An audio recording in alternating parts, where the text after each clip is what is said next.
दोस्तों, आइए आज सुनते हैं सिकंदर और महान संत की कहानी। सिकंदर यूनान से भारत आया और उसने अपनी विजय यात्रा पूरी की तो उसका बड़ा मन था कि भारत से कोई ऐसी चीज़ लेकर अपने देश जाए जिसे देखकर उसकी रानियां और उसकी प्रजा खुश हो जाए।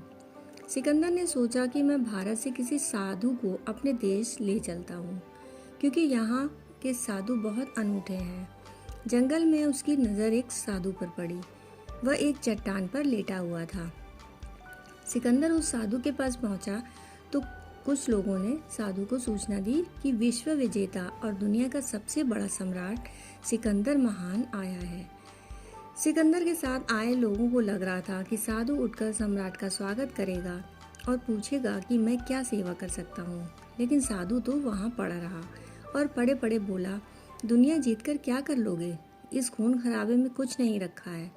सिकंदर ने कहा, मैं इस दुनिया पर राज करूंगा, मेरे पास बहुत सारी धन संपत्ति होगी। साधु ने कहा, उसके बाद क्या करोगे?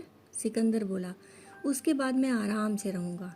साधु ने कहा, इतना उपद्रव करके आराम चाहते हो तो हमें देखो, हम तो वैसे ही आराम में हैं। साधु इतना कहकर दूसरी ओर करवट लेकर लेट गया। सिकंदर को लगा कि ये तो कुछ अधिक हो गया। सिकंदर ने गुस्से में कहा, देखो तुम अब भी समझ जाओ कि मैं सिकंदर महान हूँ। साधु बोला, मैं भी डायोजनीज महान हूँ। उस फकीर का नाम डायोजनीज था। सिकंदर को लगा कि ये कोई बहुत पहुँचे हुए फकीर हैं। सिकंदर बोला, आप तो मेरी कोई सेवा कर नहीं रहे, कुछ पूछ नहीं रहे, मैं ही पूछ लेता हूँ कि मैं आपकी क्या सेवा कर सकता हूँ। साधु बोला, अभी तो तुम यहाँ से हटो, तुम्हारी वजह से मुझ तक सूर्य की रोशनी नहीं पहुँच रही है। सिकंदर को समझ आ गया कि किसी साधु को अहंकार से नहीं जीत सकते।